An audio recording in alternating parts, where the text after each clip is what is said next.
I'm probably going to lose my job over this, but this is the story of a lifetime that all Cardinal fans deserve to know.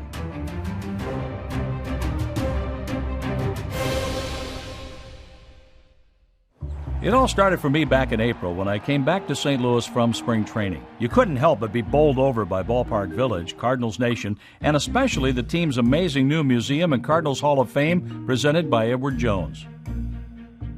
During the process of producing a documentary about the making of the Cardinals Museum, I uncovered the most amazing story in Cardinals history. Ironically, amazing stories in Cardinals history is what the new museum in Ballpark Village is all about. You won't believe what you see. I needed to understand how the Cardinals amassed one of the greatest collections in baseball. Hey, Fredbird, where'd you get all this great stuff? Wait a minute. Looking back on my initial interviews with the museum staff, I realized I missed the clues. The museum transports visitors back in time. The items in our collection are one-of-a-kind relics, snatched from a bygone era. The quality of the museum collection really drew attention, but not always the kind of attention you want. How the heck did they get these guys such an amazing museum collection? I look at our balance sheets and can't help but have questions. They really don't add up. Something more than good collecting and auction buying by the DeWitts was behind this, but I really didn't have a clue what it was until some nutty things started to happen. The first real big clue in my inquiry came in the most unlikely form: nuts. Literally. I had no idea what it meant at the time. However, it wouldn't be long before I cracked that nut. I was in my hotel room one night on the following road trip. Then I heard a noise.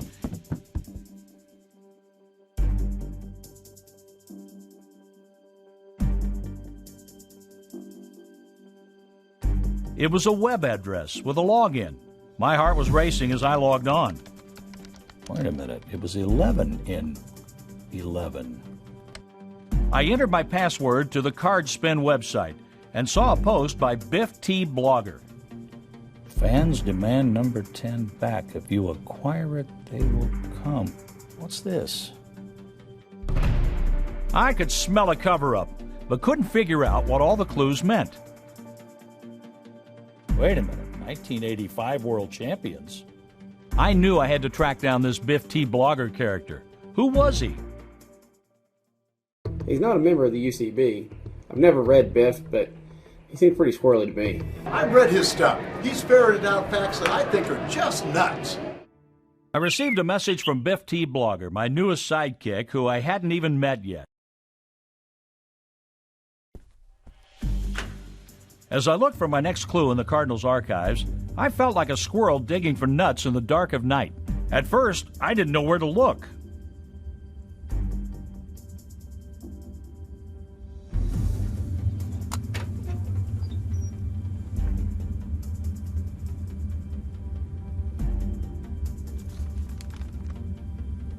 I was stunned by what I saw. Fredbird wasn't born until 1979, so what was he doing in a photo with Stan the Man from the 50s?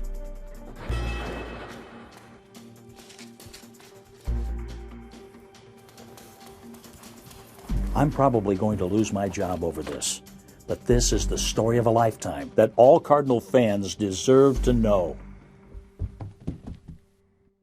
I was able to get away without anyone catching me. Most importantly, I had a file that I hoped would unlock the mystery, but only caused me to ask more questions. Fredbird was up to something, always sneaking around. He always had tools on him. At first, we thought he just had some bird brain art project, but then we realized what was going on.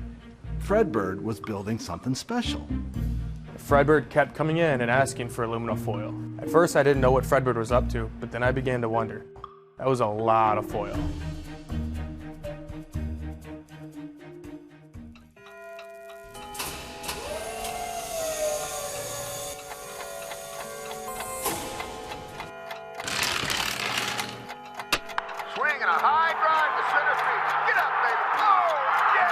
Fredbird was always asking me for equipment, cables, odd stuff. I think he was up to something. Fredbird kept texting me, wondering when the next lightning storm was going to be. I couldn't put it off any longer. I thought I could piece this whole thing together without talking to Bill, but I finally decided I had to go straight to the top to find out what was going on. Really, Bill, how do you explain this? Fredbird, he likes to tinker in his garage, and he wanted to build this time machine. Fredbird built a time machine? Great Scott! It's an amazing tale, no pun intended. Almost Jules Verne-esque. It all started right after we moved into our new nest. It was sort of my fault. He was hanging his own hat rack one day, standing on his toilet, when he fell and hit his head. That's when he came up with the idea for the Fredbird capacitor.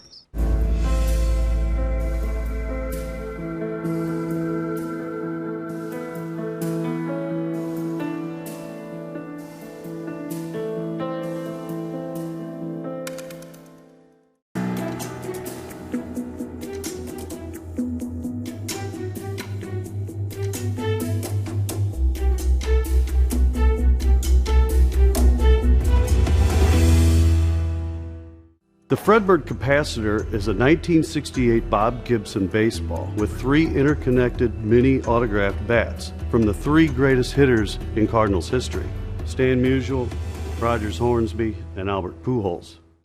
The first time I saw the plans, I knew it could work. Well, the bird's saber science was solid.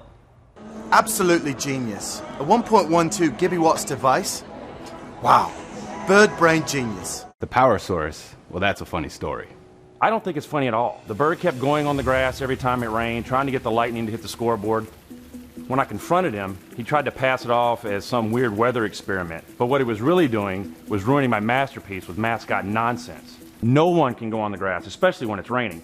You know, I had to let him know that there was a better way to generate 1.12 gigawatts than trying to capture lightning. But that would take the help of another Hall of Famer to make that work. Luckily, we had a pair of Lubrock's cleats from 1974.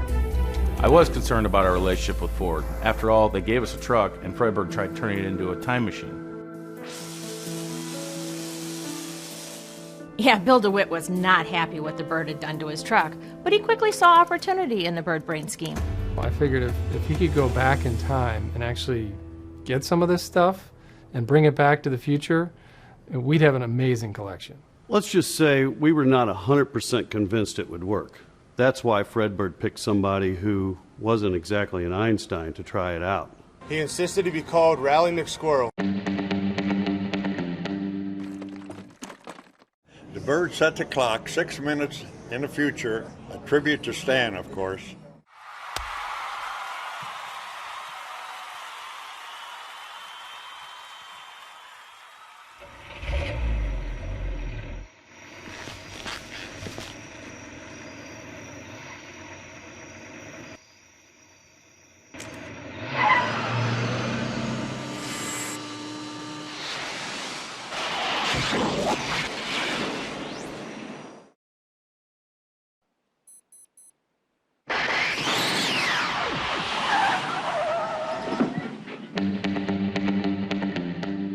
If you put your mind and beak into it, you can accomplish anything. It was beaking awesome.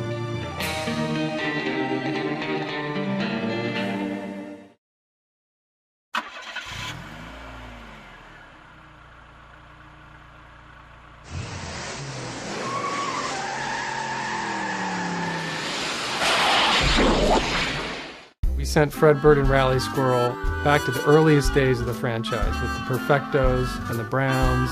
They took a bunch of photos and came back with a scorebook from 1896. Fredbird took a lot of pictures with his mobile phone for archival purposes. It seemed like a good idea to document history, but also document that we were making history by traveling through time. We figured we were onto something with this time travel thing, and so we said, why don't you go see what you can find from Branch Rickey. He gave him his jersey from 1919 when he was a manager. We sent the bird back to 1926, our first World Series championship. We beat the Yankees in 7 games. Our time-traveling mascots came back with the first pitch ball from the series. Rally and Bob O'Farrell really hit it off, and he was kind enough to donate his MVP award to the museum. We sent the bird back to 1931, the Forgotten Championship. They had a great time at the parade, and they came back with this awesome hat and some really cool photos. I'd say the 1930s, the Gas House Gang era, was a lot of fun. The team had a lot of characters on it, so it's no wonder the Bird and Squirrel fit right in, even joining the Mudcats band for a few sets. Fredbird claims he taught Stan Musial how to hit. I think that's a little crazy, but if you look at Stan's corkscrew stance, you can see a little mascot infusion there. Stan was so grateful that he gave the Bird his first home run ball. 1944 was a very special year, the All-St. Louis World Series. Our mascots had a grand old time. They made friends with Marty Marion and came back with his MVP award. In 1956, Cardinals GM Frank Lane made the terrible decision to remove the birds on the bat from the front of the uniform. The only redeeming part was that Fredbird convinced Lane to add the Sluggerbird emblem to the sleeve. Eddie Goodell had used my father's Bat Boy jersey during his famous pinch hit appearance. Fredbird went back, and my dad gave him the jersey. Hey! Here!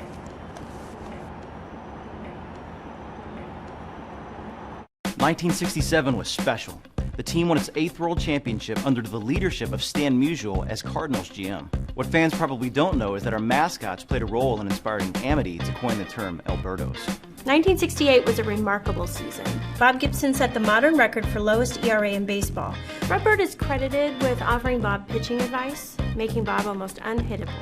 As a thanks, Bob gave Fredbird his Cy Young Award. The Cardinals have 8 field managers enshrined in Cooperstown. Our Hall of Fame managers are a key factor in our franchise's consistent success over the years. Fredbird was a key advisor to most of them, from his beak to their ears.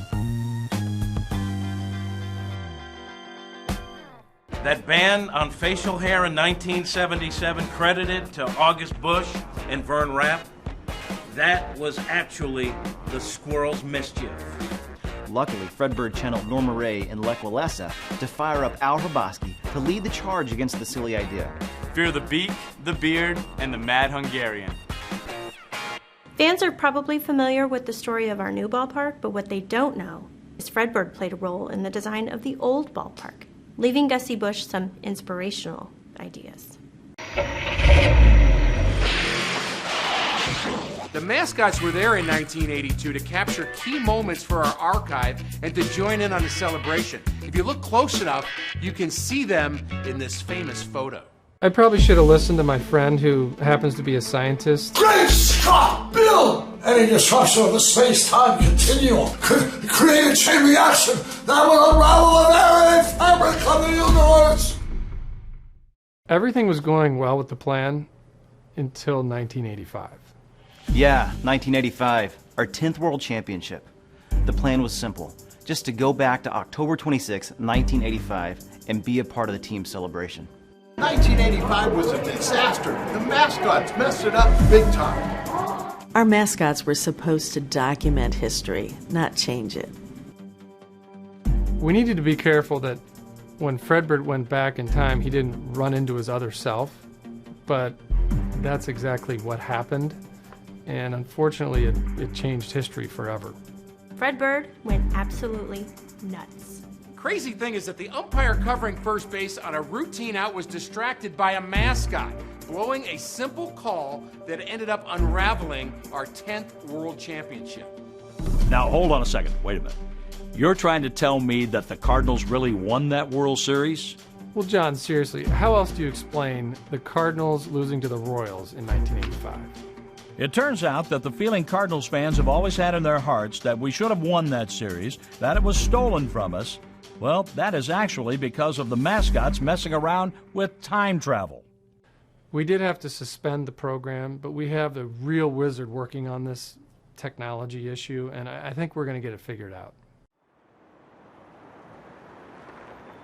Fredbird, what are you doing?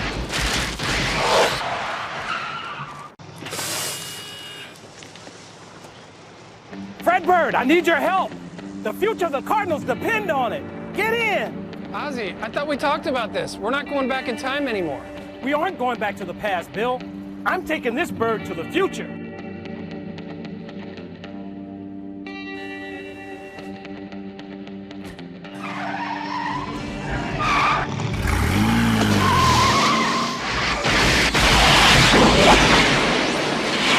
Go! Redbirds! We're the Fredheads? Oh, come on, Fredbird. Give me the keys to that Fred 150. We gon' take a ride. Well, I'm a Fred head man, hopping all day for the Cardinals fans. Gotta get down to the park tonight, beaking everybody and I'm feeling right. Come with me if you wanna see how a ball game comes alive. Just grab a seat, you're in for a treat, 'cause Fredbird's gonna rock you tonight. This is the story of a lifetime that all Cardinal fans deserve to know.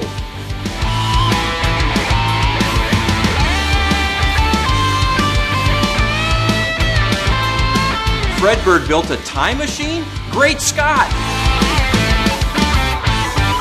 Take me out to the ball game. Home run fireworks, if we don't win, it's a shame. Stomp your feet, clap to the beat. Party foul, Fredbird's bringing the heat. Organ plays to the wave. High fives on down the line.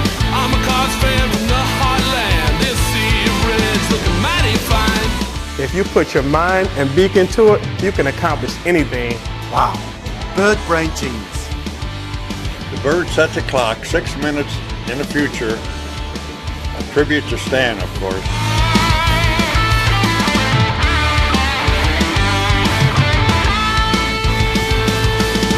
All I wanna do is go see the Cardinals play.